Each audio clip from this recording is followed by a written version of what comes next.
And welcome back, everybody, to another episode of Benched with Bubba, episode 704, coming at you on a Monday afternoon to get you ready for the 2025 baseball season. I have a special guest joining me. I had the pleasure of meeting this individual at First Pitch Arizona. People wonder why I talk about First Pitch a lot. It's because I get to meet people like this, and there's a lot of cool people that come out there for first times and get to introduce their brain to the fantasy world. We're just a bunch of nerds out there, as we talk about, loving one thing called baseball. And so this individual is just a statistical genius in my mind. As I am a caveman, he just unleashes all these ways of doing things through graphs and plots and all kinds of other cool stuff. He had a great presentation with our buddy on the show, Toby at Batflip Crazy, and Rob DiPietro. And you can find him on Twitter at StevoSwervy. Stephen Goodwin, how are we doing, my friend? We're doing good. Excited to be here. Thank you for having me. Yeah, very much looking forward to it. I had a blast chatting with you a little bit that I got to chat with you. It's busy, you're trying to talk to everybody and have a good time.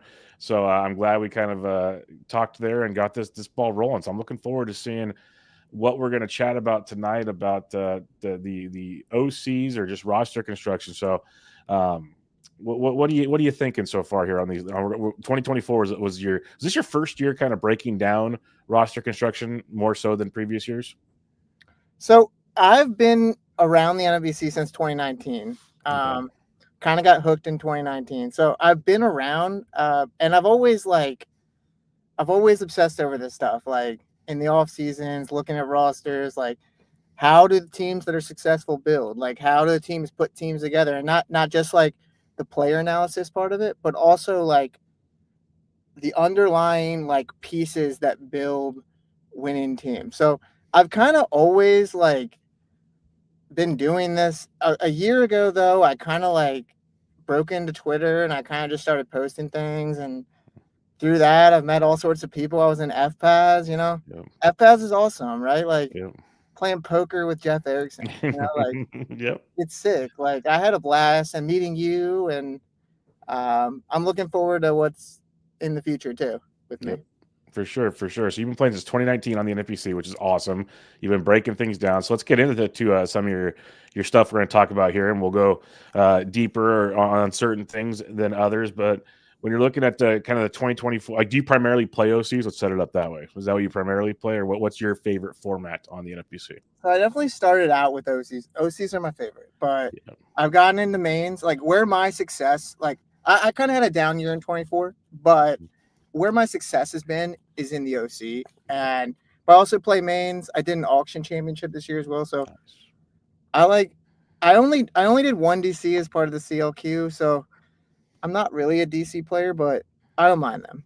Yeah, for sure. No, that's the beauty of it. There's so many ways to go about it. The auctions are just amazing if you can do them. But I'm a 12-team OC guy myself, so let's talk about it. What are some of the things you noticed in 2024 when you're looking at roster construction for the OCs? Yeah. So what I've done for this pod is I went back and I looked at the teams that did well in the OC last year.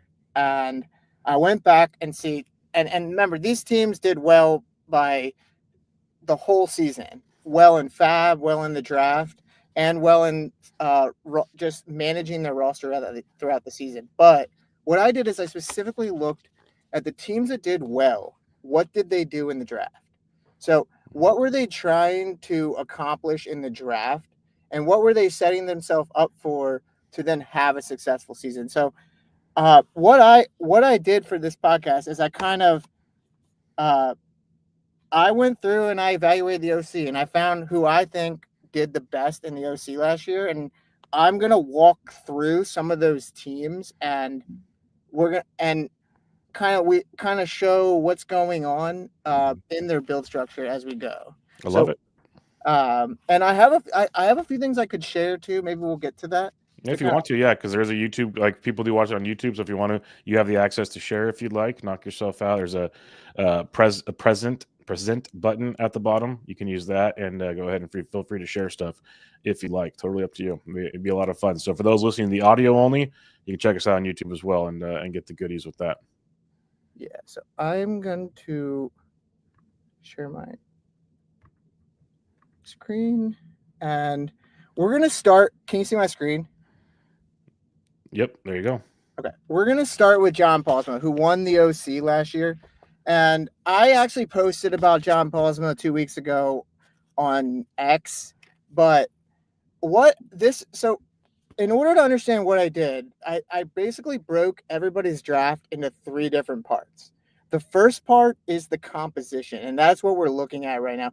The composition of the team is what kind of building blocks created, and right now I'm talking about the offense. What kind of building blocks created the offense? Like, what were they doing? Not just at the top of the draft. Were they taking 5 category bats? Were they taking a heavy power focus, going with 4 category power bats?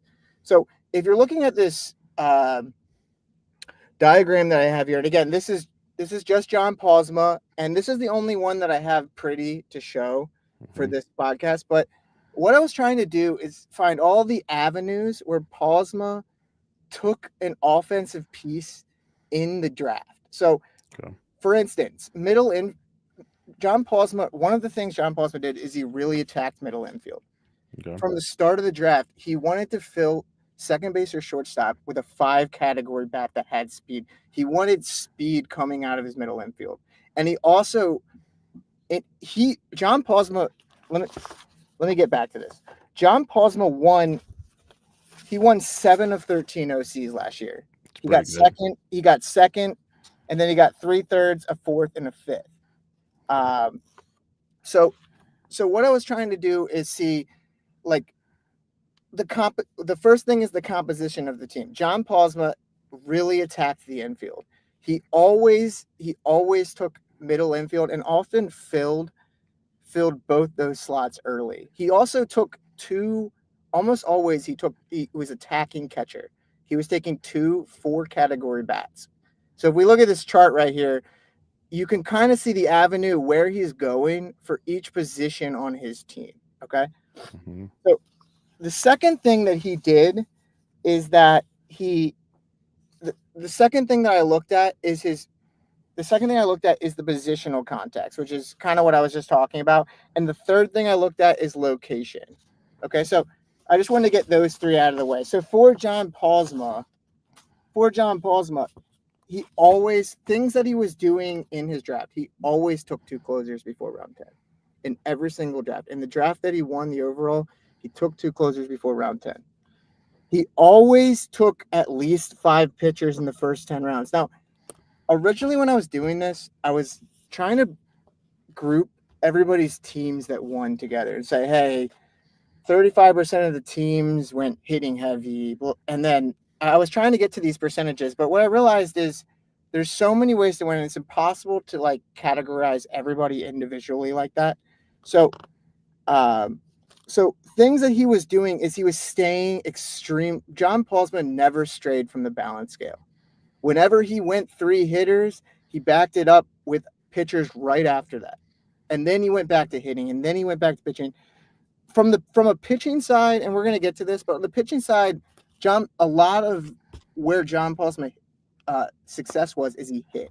Like a lot of people, like, he was taking the Chris Sales. He was missing. He wasn't taking the Bobby Millers. He was hitting on his early pitching and then backing that up with depth throughout the draft. Okay. So, yeah, I don't know how much exact detail, Bubba, you want me to go into, but I have, like, little things here or there. No, it's interesting, like you said, because people will talk a lot about do you take catchers early? You mentioned you took 2 catchers relatively early, which is big. You talked about when to take closers. Well, he was taking 2 closers before round 10 in every single draft. It wasn't just like a rare occasion where this took place. You mentioned the balance of a team. I know a lot of people going into last year said, okay, you get an ace. You can kind of wait if you want. It's kind of a glob of guys, and he didn't care. He went and got his dudes. Like, so it sounds like he played about 3 starting pitchers and 2 relievers by round 10, give or take, which is pretty good balance, all things considered. And it gets you 3 more elite arms for those that are waiting, per se, in a 12.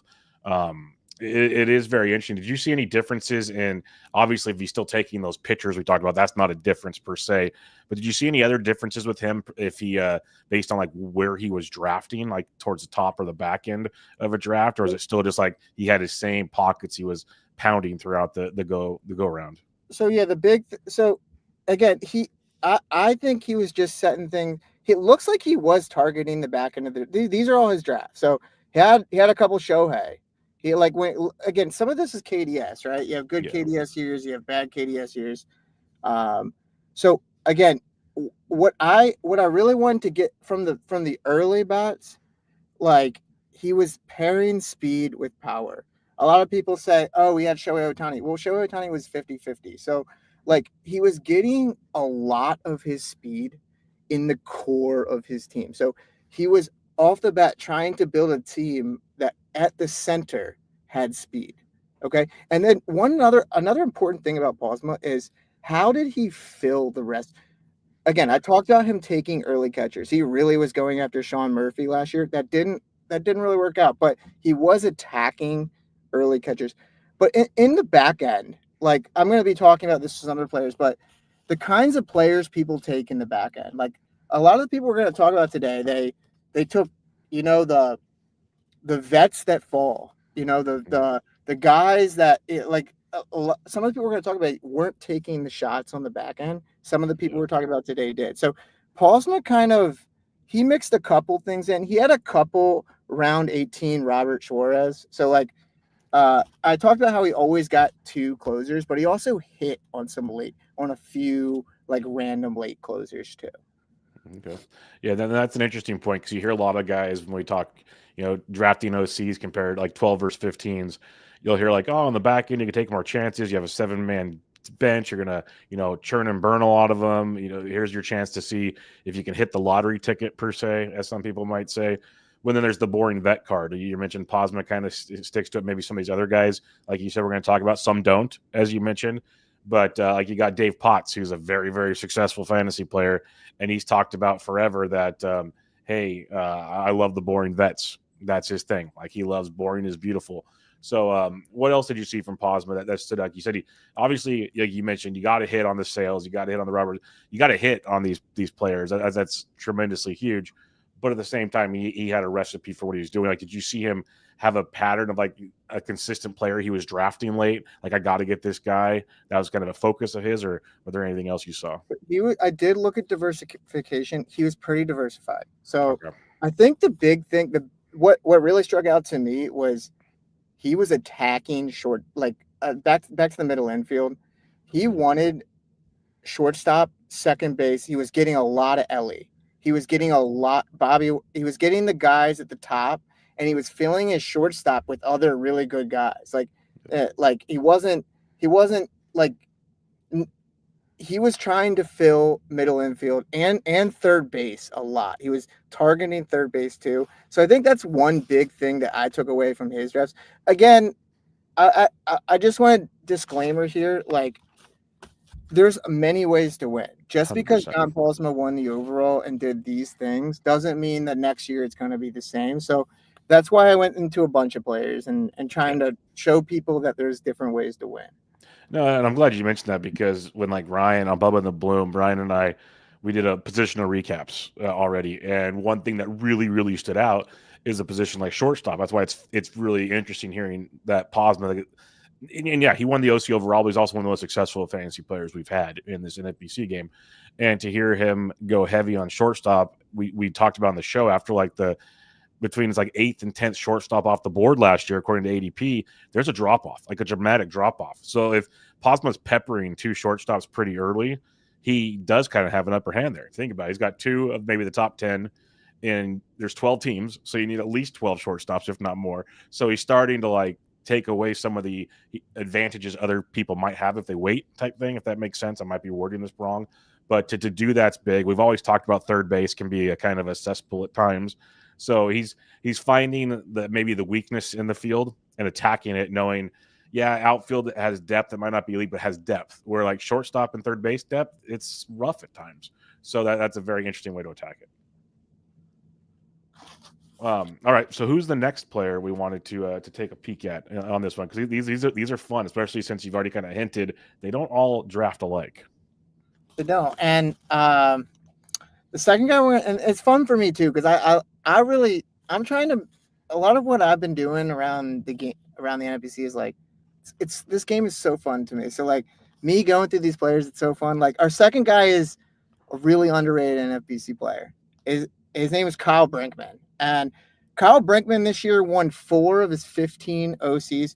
He got a second, he got 4 thirds, he got 2 fourths, and he got 4 fifths. He didn't have any team under fifth. He also won 2 supers, which are $2,500 buy-in leagues, and he also won a main event league. And he now has, I didn't mention this about Posma. I'll go back to Posma in a bit, but Kyle Brinkman has 22 career OC wins, and he has 4 career main wins. And I have him as a top 15 player in the NFBC. So That's pretty good. I also just want to throw this in. Bold prediction. I think Kyle Brinkman gets an overall soon in the NFBC. So Nice. what Kyle Brinkman did across, again, Kyle Brinkman had a very sound theme through all 15 of his drafts. Let's start with catchers. On the catcher front, he did not do what Posma did. Posma was attacking catchers. Kyle Brinkman is much more likely to take one guy in the middle and then wait to round 28. So in general, across all his teams, he took his second catcher late. So that's one thing. The second thing, I'm going to kind of jump back and forth. The second thing is closers. He also did not do what Posma did in the draft. He's someone that he was attacking a guy. He wanted a guy early, but he didn't ever take 2 guys super early, right? When he went in the 4th round, he waited till the 10th round. Now, when he went in the 8th round, maybe he jumped back up in the 9th round once. He went 10, 11 once. He went round 4, round 25 once. He was really only ever trying to get 2. So again, we're going to get to, when we get to 2025, I'll talk about it, but he didn't want to spend the draft cap. And a lot of people, when you go look at the overall teams that rose to the top, you'll see a lot of teams, they attacked one and then they found the guy in fab, or they hit on like a round 18 Robert Suarez, which really helped them. Back to Kyle Brinkman. His offense, though, is built very much like Posma. So 2 really good players are trying to put as much speed into their core. When I say core, I mean their first couple of bets. They want at least, Posma and Kyle Brinkman were trying to put 3 or 4 true 5 category bats on their team. And then what they were trying to do was surround that core with 4 category power guys. So they were trying to build a core of speed, add power guys around it so they didn't have to rely on the Bryce Turangs of the world. Now, again, there's lots of ways to build, but that's the way Kyle Brinkman was building. He did not want anyone that couldn't provide. His 9 through 12 hitters, not including the catchers, were never speed guys. They were 3 to 4 category power bats that held their weight in power. Now you're going to lose some of those guys to injury. You're going to pick up guys in fat, but by drafting that way, he's building that core. And that's really the thing I took away from both Posma and Kyle Brinkman's hitting. From a pitching, and the other thing I was going to say about Kyle Brinkman, he's very old school, right? Kyle Brinkman is just like, for instance, this year, he's scooping up Semien. Like, I haven't seen any of his drafts, but I bet you he's on Semien. I bet you he's on these guys that shouldn't be going in the 100s that are dropping. Like, he's the textbook definition of taking all the vets all the way through the draft. That's how he's building his offenses. And then from a pitching side, he likes again, similar to his hitting, he likes proven talent. He wasn't taking the shots on Shane Baz. He wasn't taking shots on even in the back end. Like, he was taking, like, again, they don't all hit, but he was taking guys that had innings from years before that proven that they can have success at the MLB. Okay. So he's not so much a sale guy. So off of injury, did that matter so much looking at it, if you remember? He wasn't taking injury shots either. So, again, very safe base. Again, very successful player, playing it safe.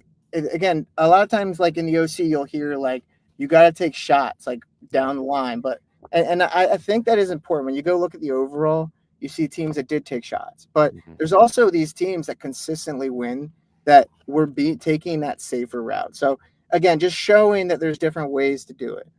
Yes, some of the things you mentioned there with Brinkman that really stand out to me because, like I told you before the show, I love like interviewing you that breaks these down and other players that break down the way they build because it brings things to mind like, hey, I should focus on X, Y, or Z maybe a little more than I do and tweak strategy. And power is one of them I've definitely switched to recently. And to hear you say the way they built 5 category guys and then 4 and 3 category guys, but the one major category is always power. Because when I look back at my rosters every year to kind of see what went right, what went wrong, a lot of the time I can point to power, which gets me because I'm always focused on, well, if I get the 15 homer, 15 steal guys, I have balance. No, you don't. And that's where it's different because you need X amount of home runs compared to X amount of steals by the end of the season. And, people say you can find steals, so on and so forth. The negative effects of the power that the guys that don't have power, I think it's a little understated how much they hurt. Like when they're in their roster. So you can, again, team, you can have one of them, right? It really hurts when you start putting like 2 or 3 of those guys together, because then if you don't have the Judge and Austin Riley combo, like if you're going to go that route, you need extreme power at the top. Yep. And you're mentioning a lot of these 5 category guys. Did you see, you could say with either of these two or just in general, did you see like any of these really successful teams getting like a Jordan or something like that didn't steal? So they did. Okay, that's what I was wondering. Yeah. So we're going to get to some of those scenes, but a lot of times, like even Posma, when I say, like one of the reasons I didn't group teams together too much is Posma, like if just because you go 3 hitters with your first 3 picks, to me isn't necessarily a hitting heavy build, right? If you go 3 hitters and then you go 4 pitchers, to me that's somewhat of a balanced approach. So when I say sometimes he was pairing like he had teams with Shohei and J-Ram, but sometimes he was pairing the Ellie with J-Ram and then coming back and adding Devers to that. So again, that's still 2 big time 5 category bats and then a really strong 4 category bat to go with that. So and then adding in chipping away with the steals, like he had a lot of Simeon, guys like that provide power with speed. Okay. No, I like that a lot. It's a great way to put it. Because, like, again, I use the example a lot. I want like the 15-15 guy, and maybe I want more like the 20-10 guy. That kind of thing might be the angle to shift to a little bit because that's just that bump. The 5 homers, they got runs, you got RBIs associated, and what if they have one week where the projection says 20-10, but now they're 21-13, and now like it just adjusts so much in the way we build. So it's a very interesting way to look at it in my brain, at least. And you mentioned the 2 third basemen, like that one example with Posma. I remember. I'll keep referencing it. I apologize, but when I talked to Guilds after he won the OC, because I was in that draft with him. Like I was in the league. He won the overall. And I remember clearly when we were drafting, I was like, what's he doing? Because he already had Big Meat Pete in like round 2 or 3. And then he comes back in like round 5 or 6 and takes Goldie because he was still sitting there. And, old school line of thinking is, well, you already have a first baseman. What are we doing taking a second first baseman so early? Best available player that still gets you 4 to 5 categories. You keep loading those up. And that's when you mentioned like Posman went third base, essentially back to back. That's something that I think a lot of people have in the back of their mind that they shouldn't do, and there's nothing wrong with that. I can agree with that more, Bubba. And I think there's something to, I don't have the numbers to back it, but there's something to unique teams, right? I tried to dig into this, right? But in a fantasy league, everybody's taken. Everyone's every league. But when you think about like DFS, like being unique is really important in DFS. So something I've always thought in the back of my mind is like, how do you get different in a season-long roto league where everyone's taking the same players? One of the ways you can do that is to double up on shortstop at the top, double up on third base at the top. I think that that's a way from the start to differentiate yourself. And I think I don't have the numbers to back it, but there's something to that. Yeah. I think you're 100% there. Be cool to see how this year ends if someone does something similar in that regard. Maybe you'll do it. Who knows? Who's the next name you wanted to break down here? Because this is fun. The next guy is Brian Brooks, and Brian Brooks won 4 of his 8 OCs this year. He got second in another, and then he got 6th, 7th, 11th. He did very well in the OC. He now has 12 career OC wins. And surprisingly, he also has 17 career second place OC wins. Oh man. So he's been very successful in the OC. He's probably like he had a really good year not getting the seconds. He had 4 firsts and 1 second. So he's improving there. The first thing I wrote for Brian Brooks is he likes his guys, right? He had a very narrow focus of where he was trying to go across the state drafts, and that's his style. And I have no problem with that. Like, especially like when you're playing 8 OCs, like you can build different variations of similar teams. That's the first thing I noticed about him. So, from a catcher standpoint, he was an early guy, right? He was getting a guy in the first 8 rounds, and then he was doubling down and getting a second guy between rounds 11 and 15. From a closing standpoint, he really hit on Ryan Helsley this year. Like he just wanted Helsley everywhere, and that worked out for him. And but he was someone that he was more closer heavy. Like all the guys we've talked about so far, they really like seem to they want to come out of the draft with 2 guys. Brian Brooks always was coming out of the draft with 3 guys, and sometimes even specking on 4th and 5th guys. And that goes to an end season thing. Like Brian Brooks probably likes to put 3 closers in his lineup every week, and he probably likes to. I also wrote for his starting pitchers. He's attacking K guys. Again, I think this is something I've missed with a lot of the guys talking about. They are going after the Ks, but it was very evident with Brian Brooks. He again narrow, especially at the top. He wanted his guys, and then he also attacked infield. He went after the shortstops. He went after the second baseman, and he also he's a prospect guy, right? None of the guys we've talked about so far have really been like this, but he's taking the shots on the young guys. He's taking the Jackson out. Again, Jackson Holly didn't work out, but he hit on the Jackson Churios. So he's willing to take what I would call high draft capital on some of the guys that creep up. And that's something that I haven't really seen from the guys from the 2 prior to this. They weren't doing that as much.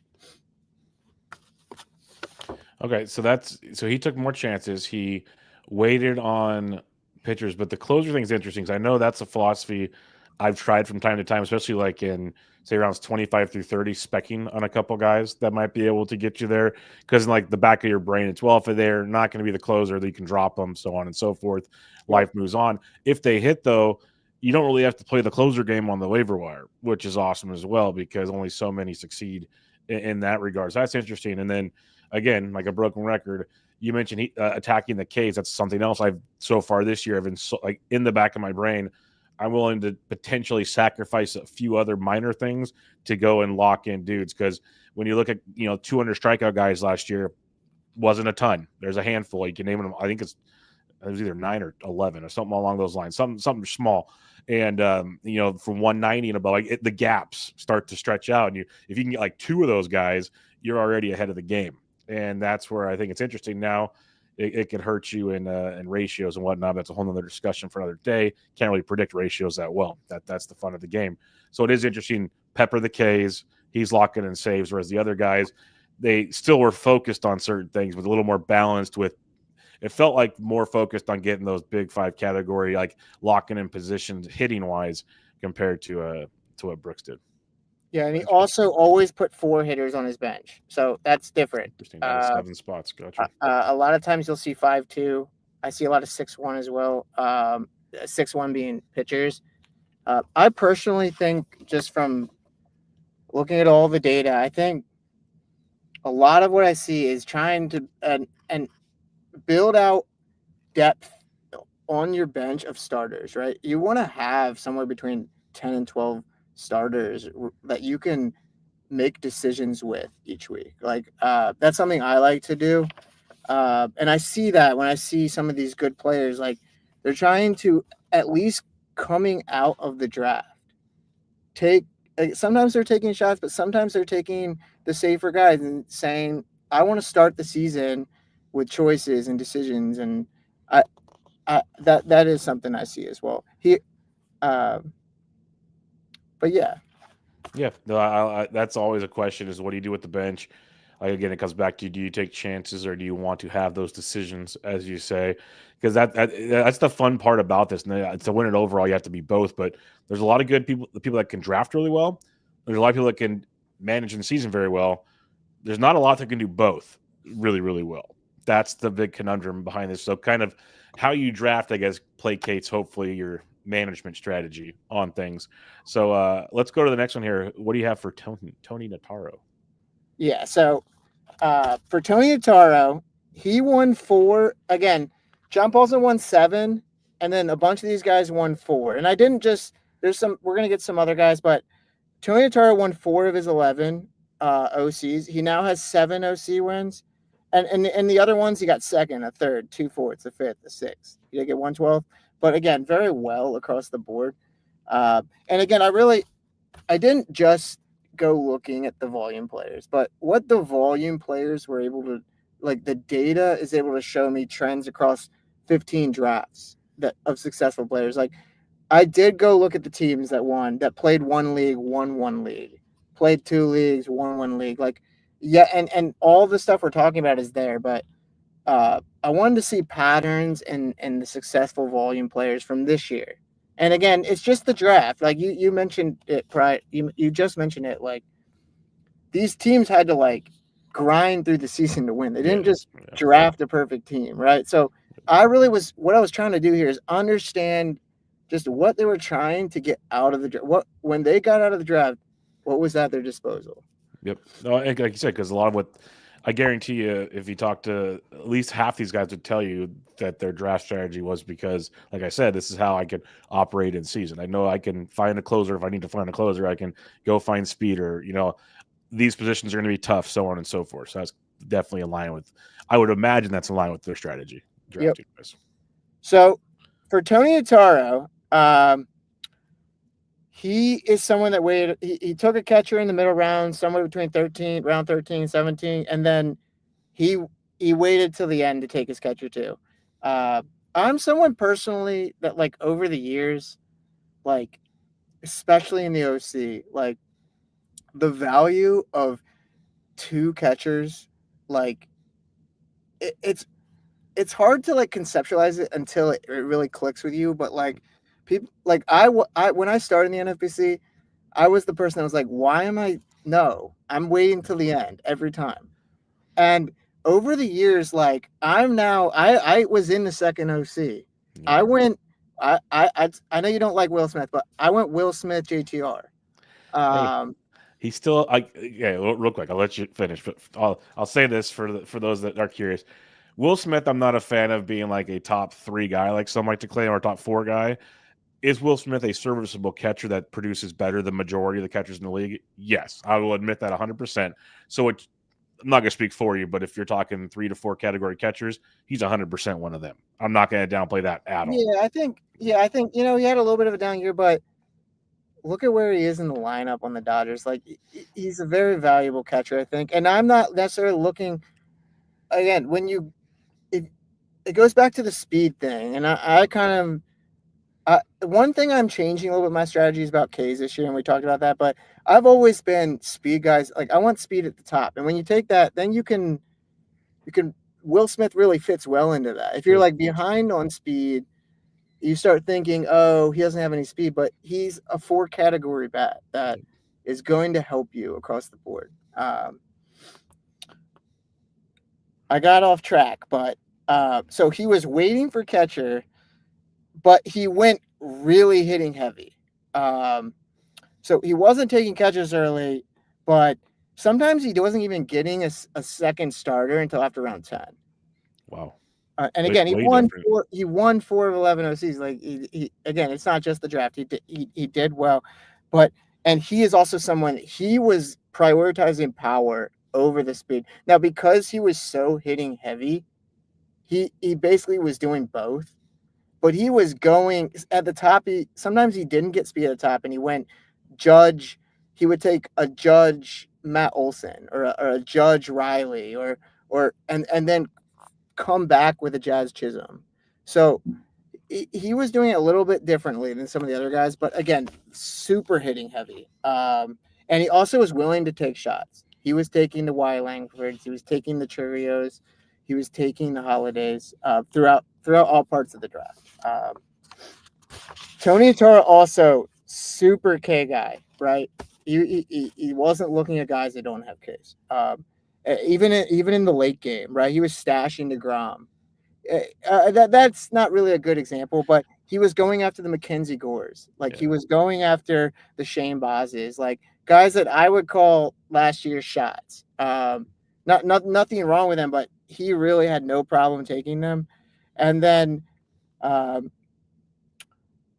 closers, he mixed it up with closers, but in general, he took somebody round 5 through 10 in general. Sometimes he didn't, and then he would wait till around 15, 16, 18. He mixed it up, but he's someone that also buys. Again, it goes back to someone in the OC is going to hit all 10 categories. So because saves are so uncorrelated with the 4 other pitching categories, like the game theory, again, it all does make sense. The game theory says hit late on closer, right? Pick up the closers, because if you pair that with a team that then just completely hit in the draft on everything else, like that's a team that's going to boom. And teams were doing that, but again, the issue with that strategy is, for me, the issue is I want to hit the ground. I like to use 2 closers and put 7 starters in my lineup pretty much the whole season. So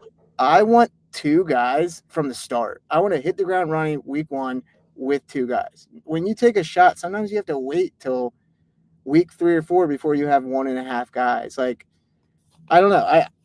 I like to hit the ground running with 2 guys. That's a me thing. Yeah, no, I'm with you too. And like, kind of, you're talking about relievers, catchers, like closers and catchers. I kind of like see them the same way. Like catchers, I usually have like a top 12 to 15. I want at least 2 of them. I prefer one of the top ones, and then by the end, I want one of the second ones type thing.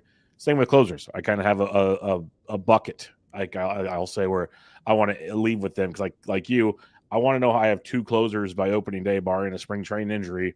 These are my dudes, and they should be able to get me hopefully 60 plus saves, and I can figure things out from there in that type of scenario. Because like you said, is in an OC, it's such a wild west where you're picking guys up, you're moving, you're shaking.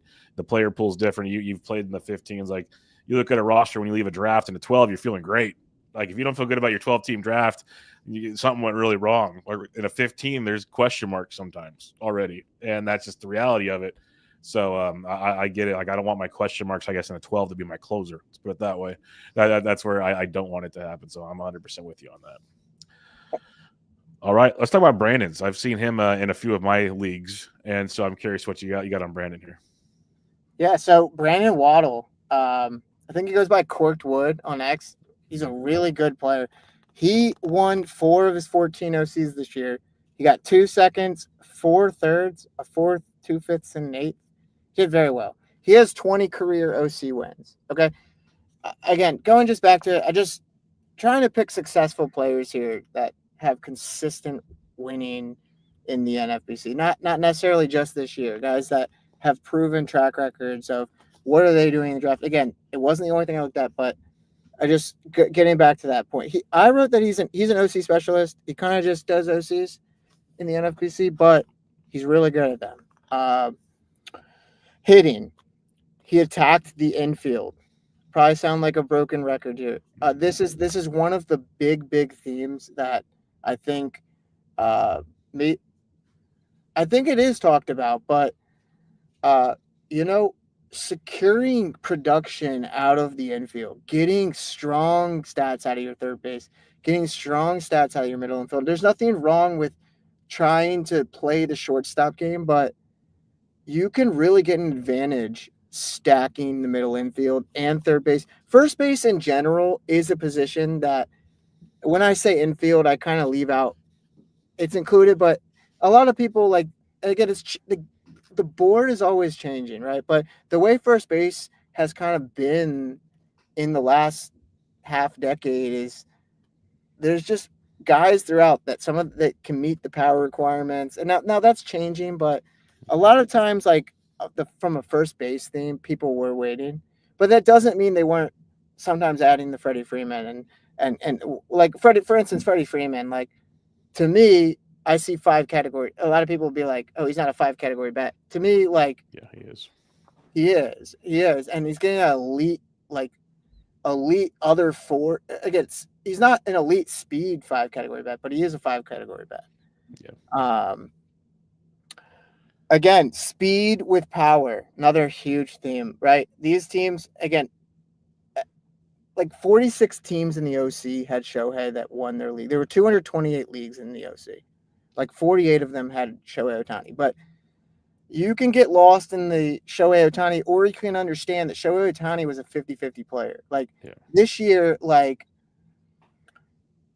getting a core that much speed out of a really good player, like it's a huge benefit. So again, I'm not just pointing out, oh, all these teams that had Shohei and stuff. They were really attacking, whether they wanted Shohei or not. They wanted speed out of that pick.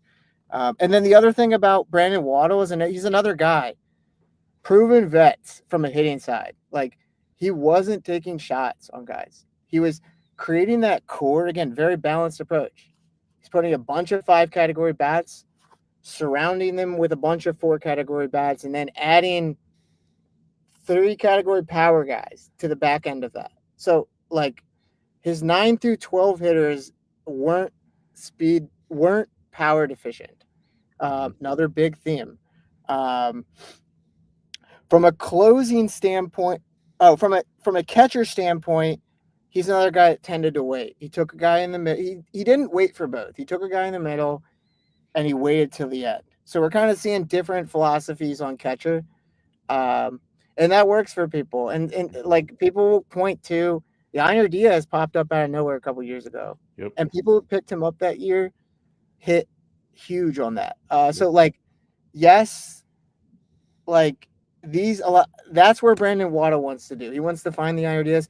He's okay adding the Patrick Bailey midseason. Adding the guys that, sometimes leagues, especially in 12-teamers, 10 of the guys aren't even looking at catcher. So it is a little easier to fab the catcher, but there has to be the guy too, right? And catchers are volatile. Yeah, because to pause real quick, I'll let you get back to this, because fabbing the catcher can be one of the cheaper fabs out there. At the same time, like you said, the volatility is a lot of these guys on the waiver wire we think might hit could be completely 5-category duds for the week, and it makes things very tricky at times as well. But sorry, back to where you were. I think you're going to go to closers potentially on this next one. Yeah, so I'm going to go to the pitching side. And this, again, Brandon Waddle. Brandon Waddle did have 3. So I didn't mention this at the beginning. I had a few like random stats. There were 9 Strider teams that won their league in the OC out of the 223 leagues. There were only 11 teams that took a pitcher in the first round that won their league. And there were only like 42 teams that took one pitcher in the first 2 rounds that won their league. So again, there's not as many pitchers. So you can't just say like 25%. Like it's all a balance, but that in the first round, 11 teams that took pitchers won their league. 9 of them had Strider. Interesting.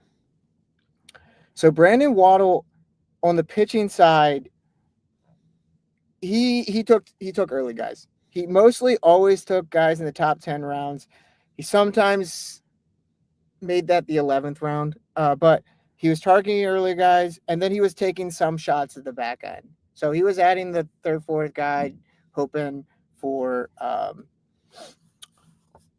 guys to hit here or there. From a starting pitcher side, besides the fact that he went 3 Strider, he actually waited on starting pitcher. So even when he took Strider, he then focused on hitting. So again, he's another guy. It goes back to his hitting. He likes vets, right? I don't want to just say vets. Like I really tried to like decouple players from what the analysis I did here, because I think it's important to understand that like you have to hit on the player analysis for sure, but you also have to like build the right team. So if you know how to build the right team, you can then start to what works well for you. For Brandon Waddle, he wanted guys that had pitched before. He wasn't taking shots on the rookie guys that hadn't pitched before. He wasn't taking, again, he missed out on some guys, but that's his strategy. Again, it's very evident when you go look at his drafts. Like he just didn't take the shots, and a lot of times you'll hear like you have to take shots. I think that like from the data I looked at, yes, I think shots are important, especially like getting. We'll talk about the overall in a second, but it wasn't always those teams. Some of them was I'll call them. I don't even think they're boring, but like sometimes the vets, they're mispriced. There's a bunch of them this year that are mispriced. Yeah. No, 100%, because everyone, well, not everyone, a lot of people like the flashy new toy, and that's the reality of it, and that's what lowers the price tag, especially early in draft season on some of these potential boring veterans. I'm a fan of that. One thing I know we've said catcher a lot and shortstop, third base we mentioned, but as a whole, when you've talked about these builds, it's more just like they want these 5 categories players. There's not really like a focus on, hey, I got to have a first baseman and so on and so forth. You know what I'm trying to say? Like I'd have 2 outfielders or 3 outfielders. They're just building their team, and then they're going to keep building around the statistics that build the team. Exactly. I think that's very important to and you're going to lose some of your core too. I talk about it from like a core sense, but like you're trying to build this core, but of course you're going to, there were, not to just bring random stats, but there were like 16 teams that drafted Acuna number 1 that won their league. So like, again, the thought process, the process was right for them. And I don't think that just because you were going after Acuna last year and you missed doesn't mean you should be I think if you're a guy that likes speed with power, I think I'm not saying take Acuna. I'm probably out on Acuna this year, but like I wouldn't like Acuna. I wouldn't let Acuna scare me from going back to the power speed well. Makes sense. Anything else on Brandon Waddle, or would you like to talk about Matthew Dugan? Okay, so for Matthew Dugan, I have something different. And then the last guy I have what we've been doing, but for Matthew Dugan, I actually ended up taking him out of the outline that I sent you, but I will talk to him real quick. He won, and the reason is he played 19 OCs. He won 4 of them. He did well. He also got 4 seconds and 2 thirds. He also won his first main this year. Like Matthew Dugan had a really good year. When I was organizing all the stuff, I actually took out his exact construction, but I actually added some notes here. I just wanted, because I've been talking about OC players, I want to run down this list real quick. It'll take me 1 minute. Go for it. And these are just players that won leagues in the OC that did really well. Timothy Booth won 3 out of his 7 OC leagues. Trevor Gobble won 2 out of his 4 OC leagues. Brendan Gobert won 2 out of 3 OC leagues. Elliot Landry won both. He only did 2, but he won both. Drew Fort won 2 out of his 4, and Drew Fort's an overall OC winner. Yeah, 2023 overall OC winner. Yep. Scott Gilbert won 2 out of his 3 OC leagues. Dave Zolo. Yep. He won 2 out of his 3 OC leagues. So just because I was going through all the data, I just wanted to, and I'm saying I didn't want to like make people feel like I didn't look at them. I really went after the volume guys because I could see trends in their data. 100%. And you just have 2 drafts. Not that I can't see trends between 2 drafts, but I'm not really sure where your head. If I see 13 drafts and 12 of them you did really similar things, like it just made for better like notes for what. It's like, hey, in any research that you do, that's why you do multiple plots. That's just how it works. So you have the more reps you have, the more analysis and data you can take from it. 100%. And then the last guy I really dug into, who is Nikolai Knudsen. Yep. Who won 4 out of his 8 OC leagues this year. He got 2 seconds and 2 fourths. Didn't have a team under 4th.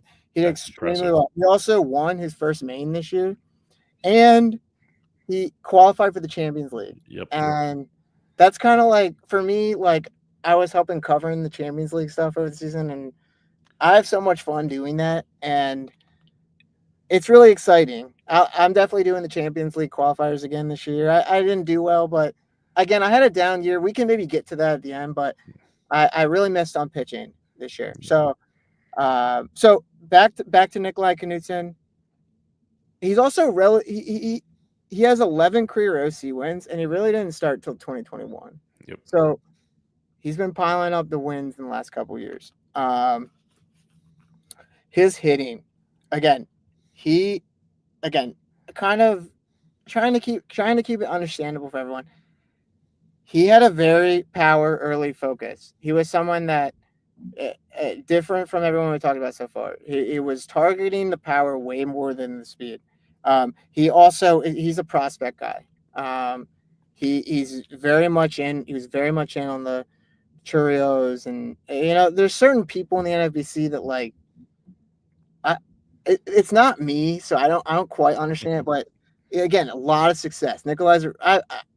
I've met Nikolai, like he's a really good dude, like, so I'm not like throwing any shade or anything, but he definitely likes his prospects and he's willing to take them at the prices they go.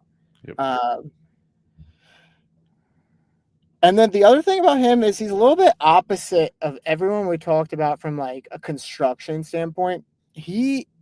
Everyone we talked about so far was really like scattering outfield throughout the draft. Like no one we've talked about so far was going like 3 outfielders in the first 4 rounds. Now, Nikolai Knudsen was willing to do that. He was actually trying to get at least 2 guys really early.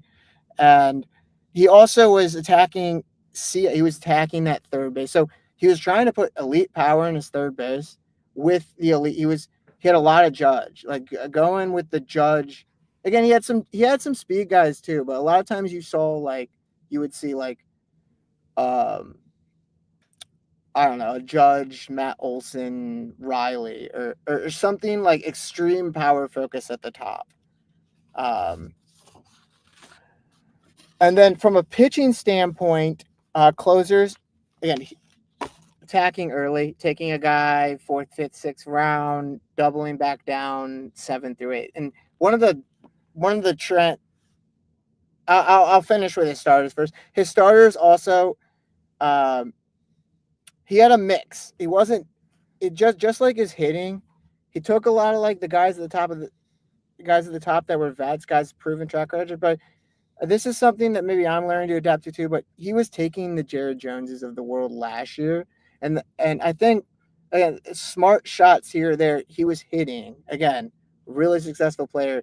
He was hitting on those players. So, I could go more deep, but that's kind of in general. Like what I was really trying to find was like just common things, like the middle infield thing, just trying to understand like and I have this site that I've been working on where you can see like the categorical shapes of teams and trying to see like coming out of the draft, after the first quarter of the season, what did the shape of their team be? And maybe we'll get to this, but trying to understand, if you only take 2 closers, you give yourself the ability to pick up the third guy, right? If you hit on 3 or 4 closers out of the draft, you're obligated to put them in your lineup, and maybe you start putting in less starts. You lose wins because of that. You lose case. So giving yourself the opportunity to, maybe you took 2 early ones, but then you didn't take any other ones. I think, the value of adding that guy later in the season, I think is really important. Interesting. I definitely see where that's coming from because it's even like not even just the closers makes total sense because it feels like if you have 3 to 4 good closers, well, you're going to put them in your lineup each week instead of sitting them and playing roulette with them, basically. Same thing go with like certain hitters. Like I have these elite hitters.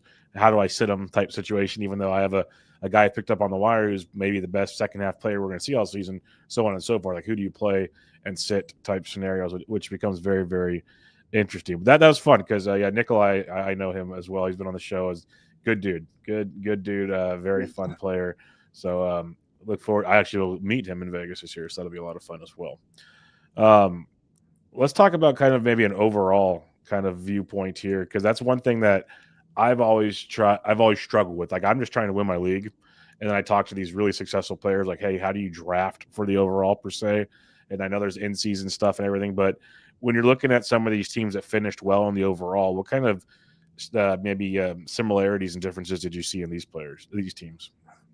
Okay, so this is where I want to express some caution, because if you go looking at the data, and I implore everyone to like go look for yourself, like go look at what teams did, because I'm kind of like I'm seeing through my eyes. But if you want to find, like, you will find the team that like what you think, like, you got to be really careful, right? So it's kind of a loaded question what you just asked, right? Mm-hmm. You start go looking at the overall, like, you can get lost saying, oh my gosh, these three teams did this, these two teams did this. And you got to remember, this is last year.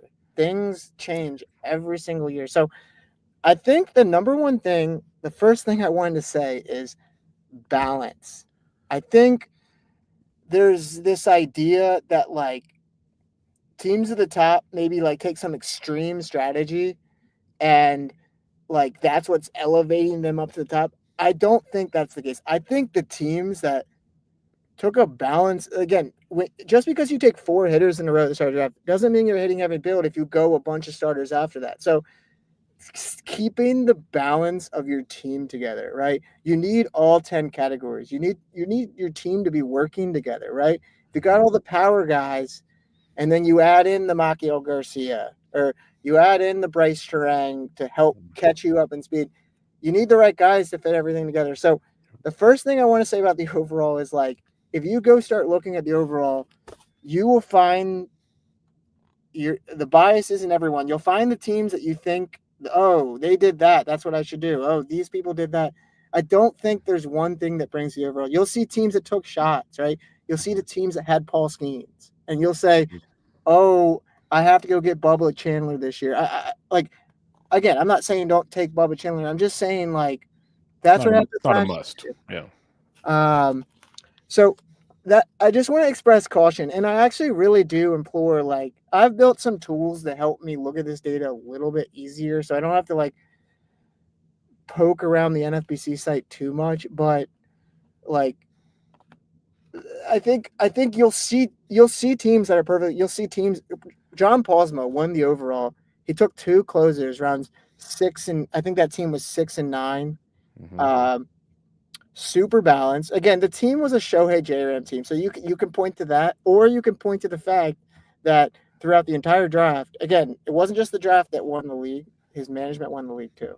Yes. But you can point to the top 2 guys, or you can point to how he built a really strong foundation of power, speed.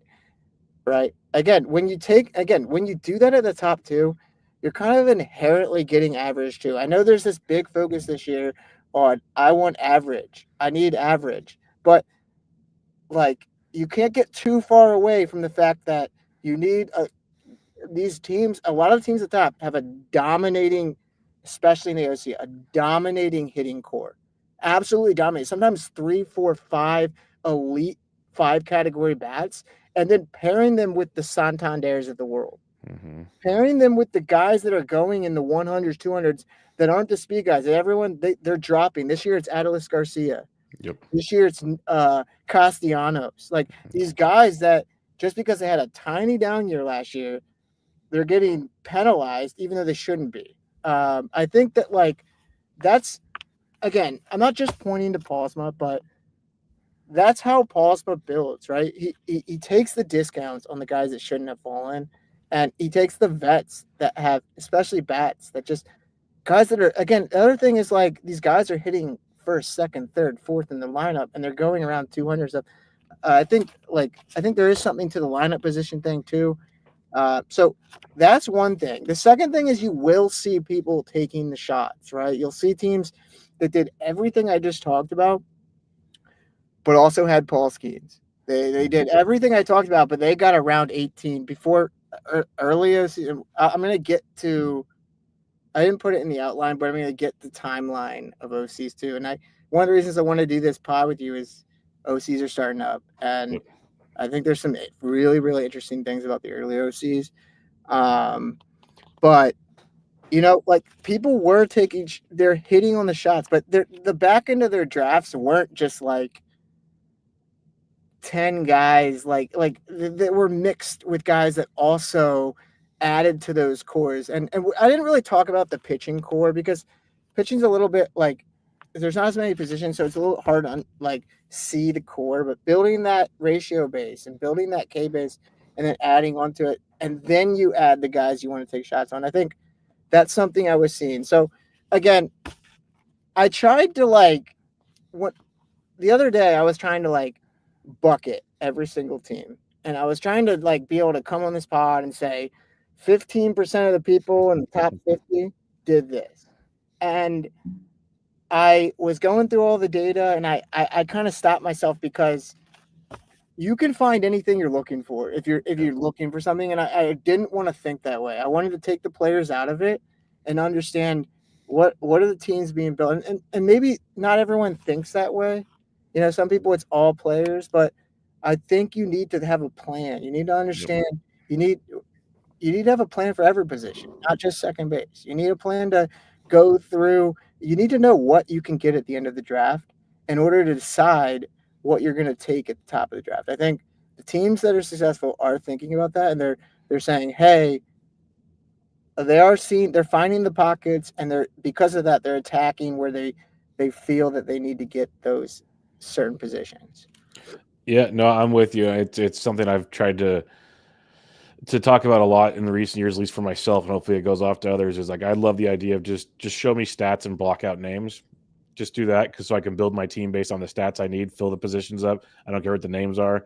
Guys talk about building backwards to the front of the draft, which makes sense because, like you said, you know what you can get late, helps you know what to take early type scenarios. There's lots of ways to build a draft, obviously, but and I know a lot of smart people that'll sit there and pencil out there round by round, like here's three guys, like the buckets that they can go through to make picks and everything to try to help them get to where they need to get to as well. So lots of fun strategies involved in that. What else did you see when you're coming out of the drafts? Are there any trends that you see some of these successful teams we've already talked, power is very important. They want 5 categories, but powers seems to be kind of the leader of the clubhouse offensively. Strikeouts were a leader in the clubhouse for pitching. What are some things you noticed categorically when you looked at these teams? Yeah, so one of the things I was doing with the CLQ last year is, I talked about earlier, looking at the shape of teams. So, I wanted to see if teams that went hitting heavy, like what I consider hitting heavy, did they come into the first quarter of the season hitting the ground running? And again, lots of data, lots of different things. The data is noisy. The data is very noisy, but in general. I really do see from a hitting side. I've talked about this before on other pods, but the hitting categories are really correlated. Runs, home runs, RBI, and average are the core 4 hitting categories, and speed comes with that. So I wanted to see that teams that focused on that core, where were they necessarily lacking, where they weren't. And again, the data's noisy. I don't want to just end it there. You could go find teams that look different, but John Posma, for instance, he did extremely well. His teams were coming out of the draft with that hitting core, right? His teams are coming sometimes maybe the pitching core, K's and wins were lacking, but sometimes there's a lot of decision making you can make on the pitching side to change things. So again, there's this old adage take good players, and I don't want to say it that's their. I wanted to see the offense that these players are building, is it translating to the stats their teams are building in the beginning of the season? And for the most part, from a hitting side, it was yes. From the pitching side, it was, did you hit on pitching or not? I think pitching analysis and the guys, the subset of players that you're drafting, right? I'm someone that brings down the player pool. I'm not looking at certain players. I think hitting on the right guys, learning how to do that, I think that's a really important thing in the NFBC. Yep, 100%. When you're looking kind of at an overall OC look, I know you said you got some like draft seasons, I guess, or if you're ready to go that direction. Not sure if you're ready to go there Yeah, yet, but yeah, yeah. like because that's one thing I like to do like early season. I do my DCs and my NFBC 50s, and then I usually wait on my OCs. I'll do like one in February and then do the rest in March closer to the season. But obviously, this year, the first year, they're doing slow drafts. We'll get to that in a minute, Yeah. since you took place in one of those. But what have you kind of noticed based on timing of doing these drafts that maybe has a difference? So this year's really different. For the OCs are earlier than ever this year, and a couple people have already even done their like Champions League It's qualifier teams. crazy And stuff. uh, it is interesting because one of I think the biggest thing that like has been going through my mind, and it's the reason I wanted to get in an early one, is the first week waiver wire. Again, we just talked about how I like to take early closers, but in this draft specifically, I got one guy, and that's basically because come this come the first week wire on these teams, there's going to be 2, 3, 4 guys that have the role on the wire. Yeah. It's going to be a Fab Fest week 1, and I think this is a really like underrated topic. Like teams like Phil Deso did his CLQ team, and I think part of the reasoning to doing it this early is banking. Hey, I don't need to attack closers in this draft because I'm expecting 3 or 4 guys to be on the wire, guys that we don't even know they're going to pop out of nowhere because of injuries and stuff. This happens every year. So again, this happens every year, even when there's not early, slow OC drafts. Even the last year when last year they actually started in December, right around Christmas time, and like it was similar. Like the wires on these early OCs are crazy. So again, you got to hit. You also got to buy the guy, right? If there's 4 closers out there, it's gonna be wild. But if you draft your OC in March, you're all those guys that are going to be on the wire for the teams that are drafting now are going to be like 10th round picks. They're going to be like closers that got the job that skyrocketed up the board. And it's not just closers, right?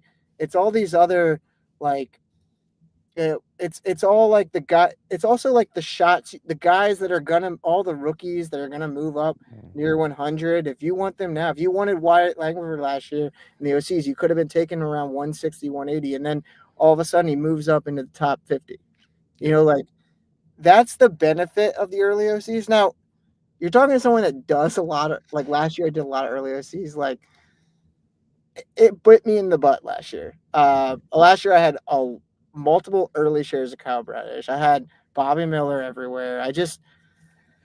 I really missed. I was picking up, scooping up all the Chris Bassett in the middle of the 100s. Like I really just like screwed up pitching really bad last year. So I think like from an early OC look, I think there's so much value in the builds you can create. I think anyone that plays let's just say you play 5 OC leagues,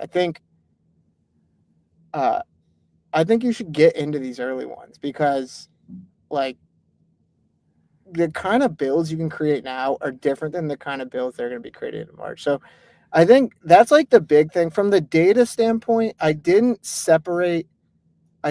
timeline everything out. Like I know for a fact all John Paulsma drafts were middle of February through March. So Paulsma wasn't playing the early draft game, but like Stephen Weimer in the DC, Yeah, he won the it's crazy. DC, and that was like in October DC. Yep. Now, I think there's definitely something to the DC about that, but now with these early OCs, like I actually I hate slow drafts. I actually don't do that. I don't do a lot of DC, so I just they drive me crazy. Like people, I have a plan. I just can't.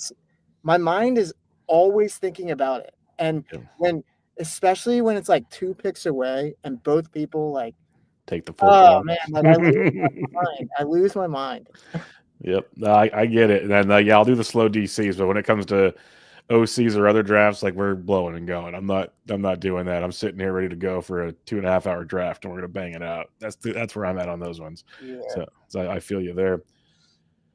What else? What else for 2024 do you have that stood out to you? I guess I should say before we talk a little 2025 action. But anything else stand out to you in 2024 when it comes to the OCs?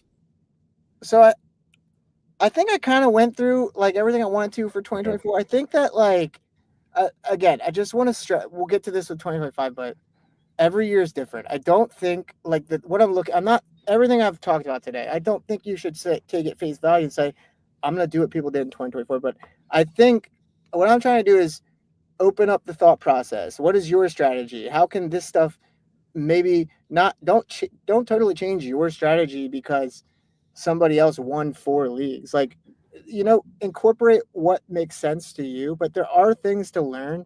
Like I think the middle infield thing, that's something that I don't know. I see it in the data. I think it's real. But other things like me pitching, I failed on pitching, but I'm not. I am going a little bit more K focused this year, but I'm not turning around and taking 4 starters to start the draft off. Like, I realized that in order to build a good OC team, I need the hitting, but I also need to add the right pitcher. So, I think I kind of went through what I wanted to with 2024, and maybe we can get into 2025. For sure. Let's talk 2025. Few drafts have been going, of course. You took part in one of the slow OCs, like you mentioned. What are you seeing when you from the early 2025 data that we're looking at? I'm seeing a lot of value in the draft. Like, again, I'm a veteran. Especially with hitting. I'm a guy like, why is Marcus Semien going so low? And like, dude's perennial 3rd rounder the last couple of years. All of a sudden he's going in the, again, we're talking OCs, but all of a sudden he's going in the 7th, 8th round, scooping that up everywhere. Like, again, it's just how I build. Like, I see, for me, like, things are mispriced. Like especially hitting. Like, maybe it's just me, but like the guys I'm targeting hitting wise just seem like the guys that are falling. Yep. I talked about Adolis Garcia. Yep. I don't even really like Adolis Garcia that much. Like, I wasn't last couple of years. I haven't been taking him because he was going in the 4th, 5th round with a bad batting average. Not bad, but like not great. But now all of a sudden he's going. I got him in this OC like near pick 150. He had a down year in power, but he's sitting in a good lineup that is he's gonna have the runs, he's gonna have the RBIs, he has power. He's the perfect guy to add. He also has a little speed. He's the perfect guy to add to a core that was built from the start, speed and power. So I think that's like I think there's I don't need to get into everyone, but I think hitting, there's a lot of mispriced hitters. That's from my analysis what I'm seeing. From a pitching side, it also again, it goes back to the early drafts right now. A lot of these pitchers are going to move up. Guys like this isn't some Baltimore homer thing. Like, Zach Eflin's going like super low. Like, he's going to be the number whoever I do think the O signed someone. He's going to be the number 3, like behind Grayson. So, like, I don't know. I'm seeing like I think there's a lot of value to be had. Pitchers that are going to rise a lot. Like, there's a lot of different things you could point to, but I think the early builds that are being created are going to change drastically over the next couple of months.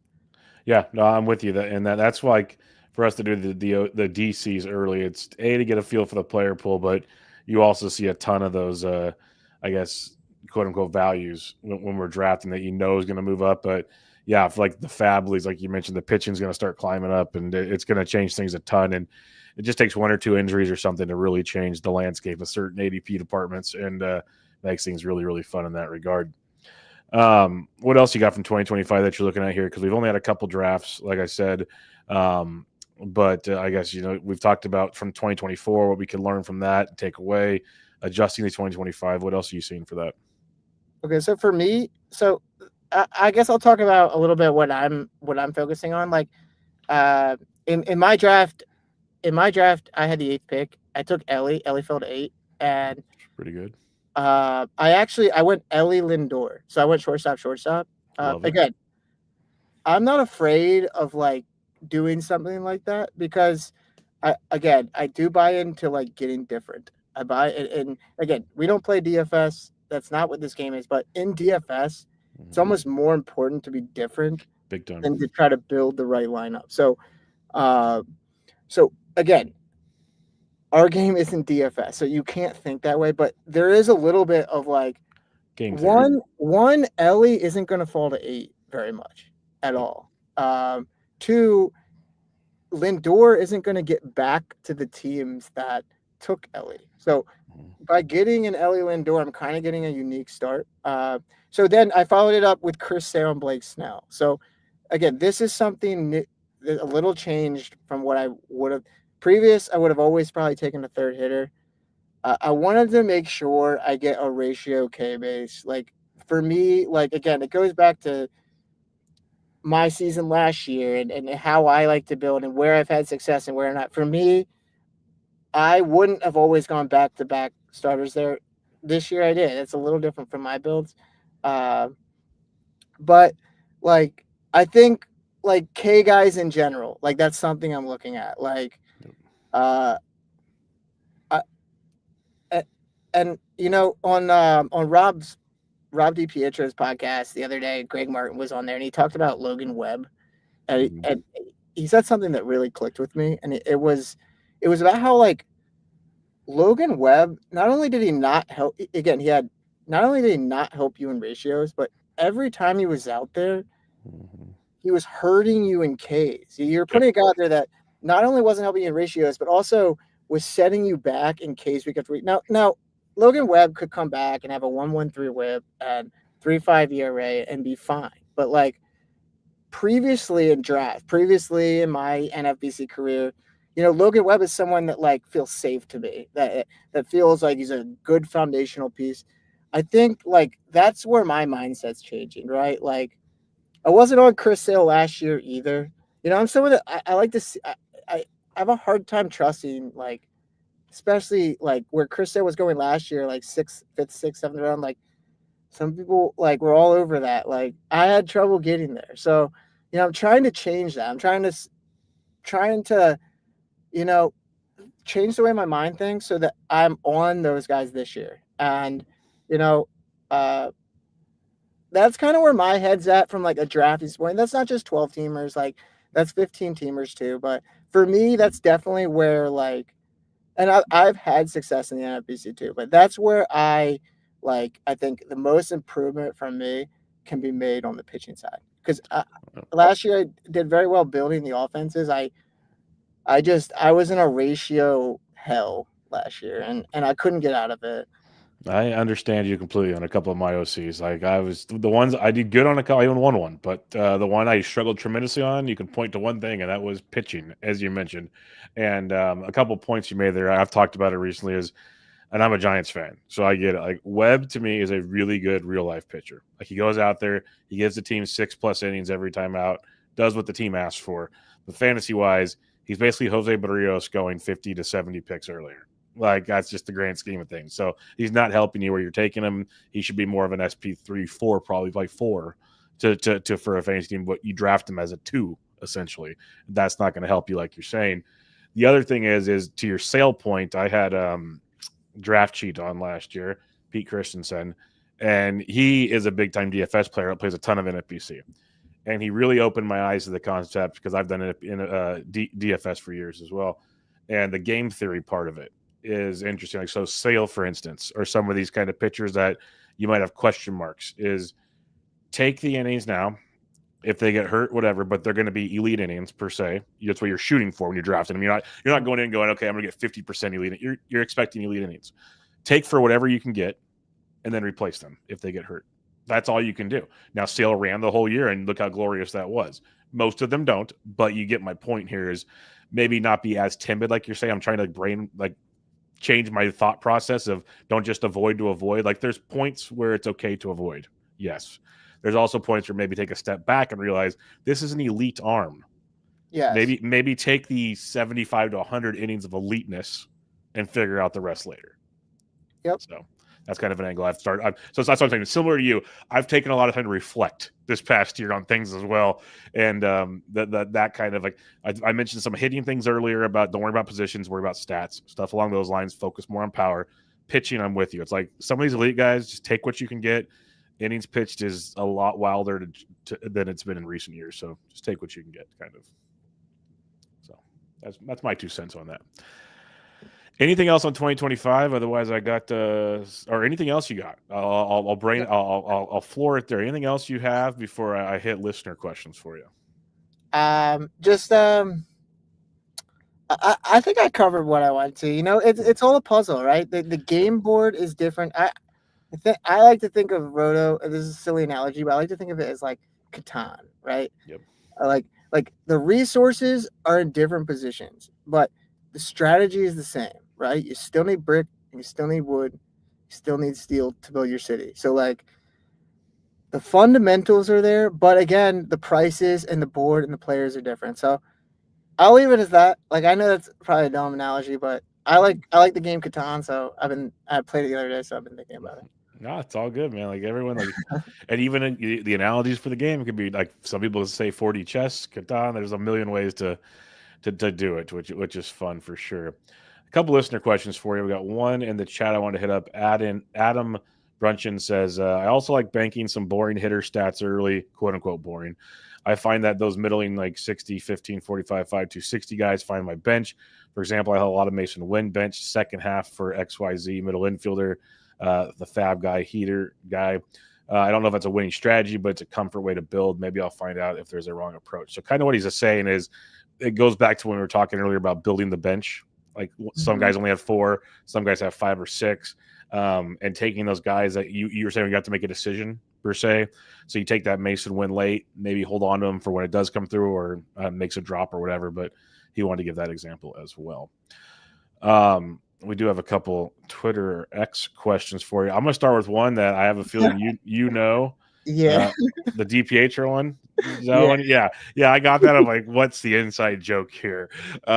The best 0.25ers, best quarters, I guess, for 2025 are. What's he even talking about here? Yeah, so Rob's pulling my strings, but it's a fundamental thing with me, right? I love Rob, I love Greg, I love all of them. They're giving me a hard time about this, but I don't like 0.25. Again, I'll explain myself a little bit.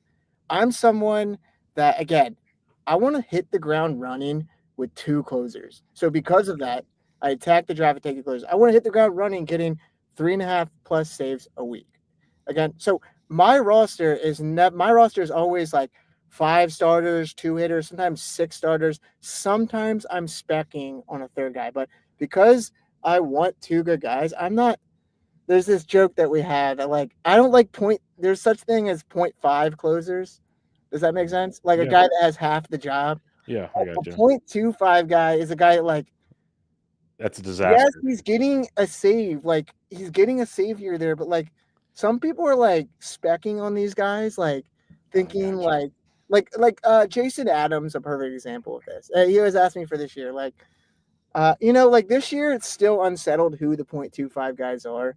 But like you got to think about your roster and how you're building. If you're building and you didn't spend up on closers and you're using 2 of your bench spots to take shots on coming up again, there's nothing wrong with like specking a week early saying I want to save some money and get this guy earlier, but like I don't normally do that kind of thing. Like that's not really my strategy. Like I do again around the All-Star break, around certain things, like I'll add that spec, but some people are constantly like changing one spec to another all season long, and a lot of times those guys are 0.25 guys. So it's just an inside joke. They give me a hard time about it, but I don't like 0.25 guys. I get it. Now, when you break it down that way, I understand what you're saying. No, but yeah, when he sent that, I'm like, this has to be an inside joke that I have no idea.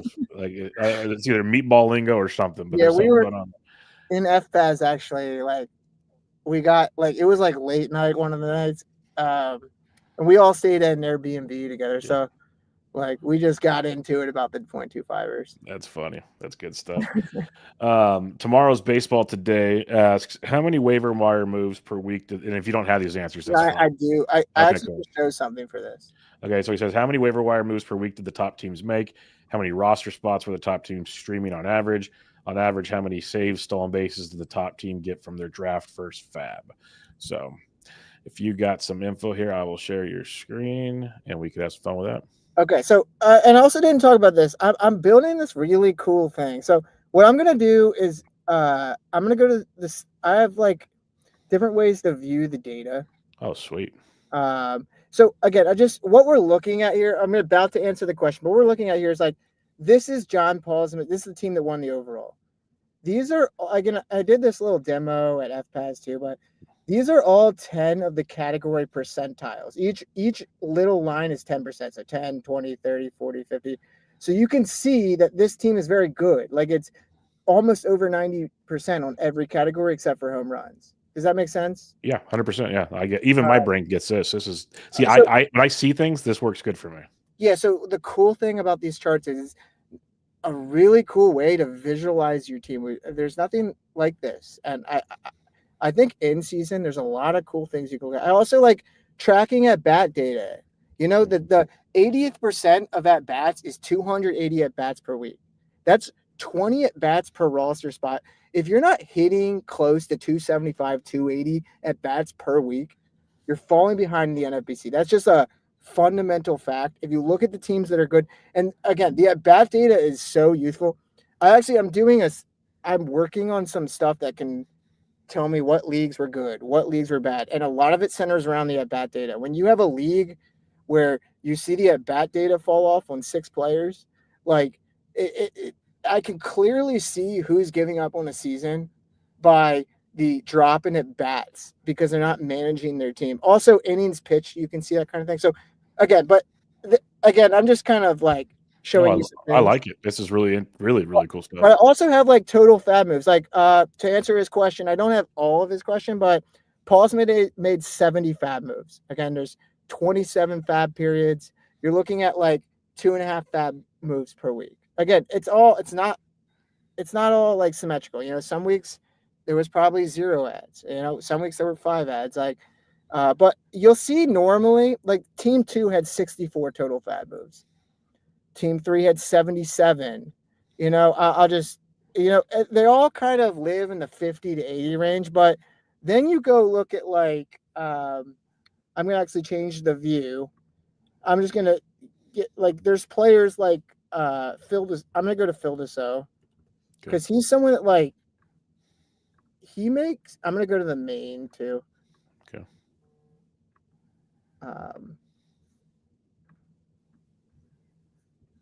He's someone that, oh, you know what? I don't have it on the screen. I'll just tell you, he's someone that like makes way more than the average. He's doing 90 plus moves on every team. You'll see weeks where he makes 7 swaps. In his I was tracking the CLQ last year, and his OC where he needed hitting, he was making insane amount of moves, like all sorts of $1, $2 players. But again, the general range that people live in, I'll go back to the OC. We were just looking at the general range is around 70, right? I don't have the average exactly, but most teams are hitting somewhere between 50 and 80 moves a season. You'll see teams that make 37. You'll see teams that make 55. But you know, there's trends too. You can so that like it all depends on your team too. But some people are way more turn and burn. You know. Yep. And so if they're making about 2.5 moves a week, they're probably streaming them 3 spots or so, give or take, on the average. You're guessing.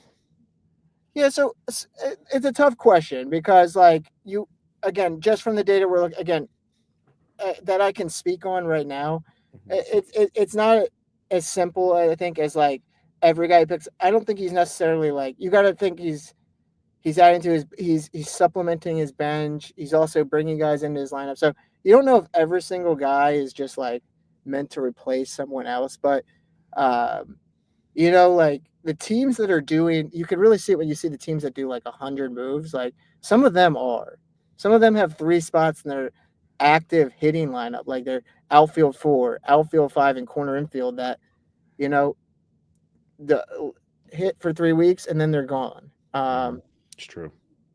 So it's everyone has their own style, right? And there's so many ways that work. Back to like building teams, like there's no one way to build, right? It's There are people that have had success doing certain things. There's people that do the same like I've had success doing things that I do, right? And then I've had failures doing things that I do. So, you gotta think big picture. You can't just look at 2024 and say these things didn't work in 2024. So I'm not going to do them in 2025. You have to think, you have to understand why. And I think everyone has different, for me, it was the Ks, it was the ratio stuff. For everyone else, it was something that was unique to them. So you need to think about those things and and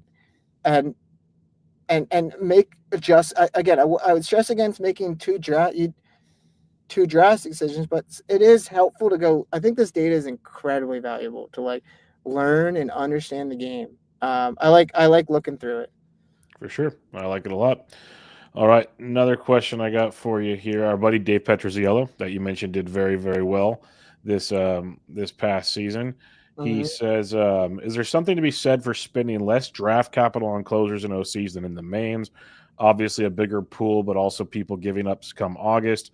I know I won't always hit some home runs like I did with Suarez in mid rounds and Yates on the free agents, but I feel it's a great path to finishing high overall if you hit like that. If you hit like that or close.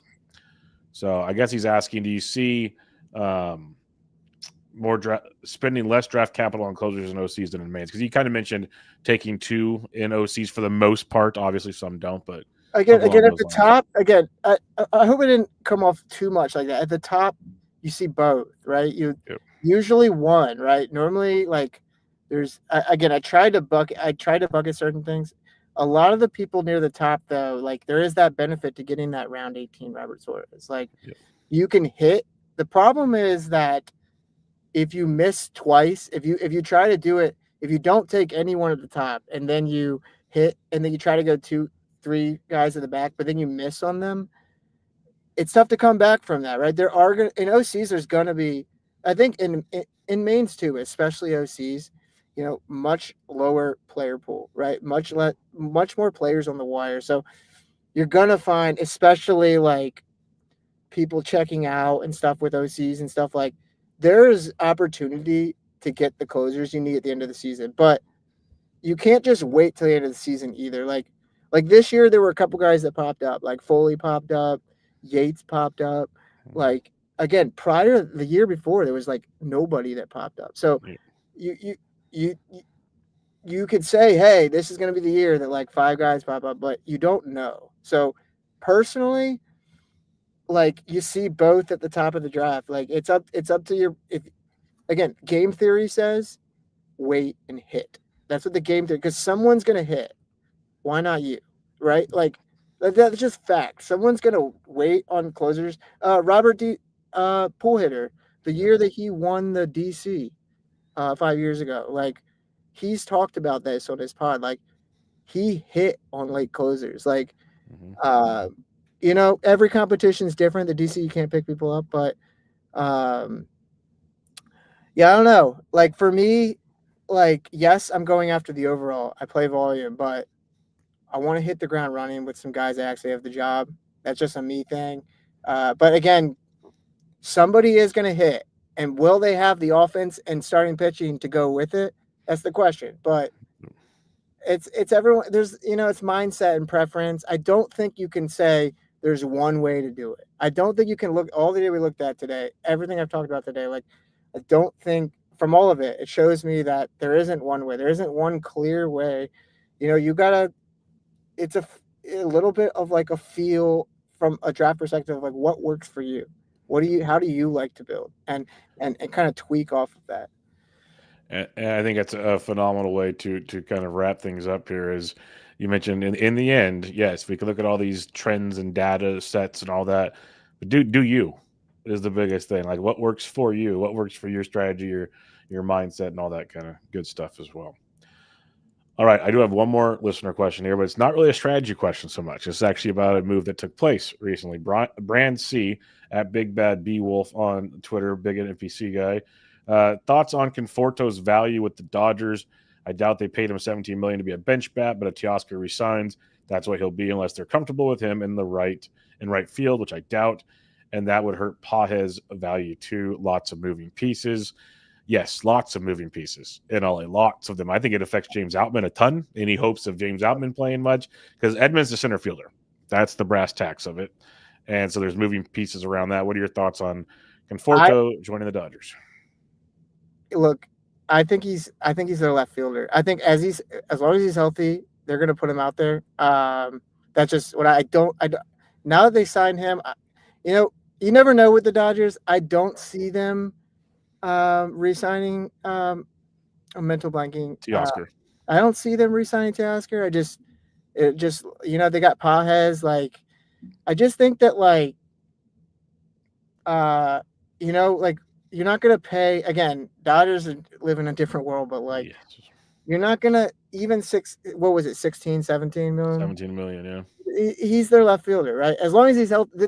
Also, Conforto proved again. I was out on Conforto last year. Not sure I'm even in on him this year. Well, now he's on the Dodgers. I'm way more interested. Yes. But I actually looked at that a little bit before this pod. Like, he had he showed that he still got it last year. So obviously the Dodgers believe in him too. So I would be again. I don't know how much Conforto will have, but I think he's a left fielder. He's probably going to be hitting at the bottom, near the bottom. He's probably going to be hitting like 6, 7, maybe 8. I don't know, but like he's on the Dodgers, so that's a good way to get a piece of that. And again, I don't have his price right in front of me, but he's got to be relatively he's definitely going to move up now that he's signed, but it's got to be relatively affordable. In the last 16 draft champions drafts, because I don't have any other real data on here, ADP of 376. So yeah, in your OCs, he's probably not even drafted. Yeah, that's gonna move up. That's gonna move up for sure. But yeah, I like Conforto. I haven't been on in the last couple of years, but Dodgers give me confidence, and I don't see them resigning. So I think left field's his job as long as he's healthy. Right, he's got health concerns. It's kind of all I got there. Yeah, I know they like Teoscar.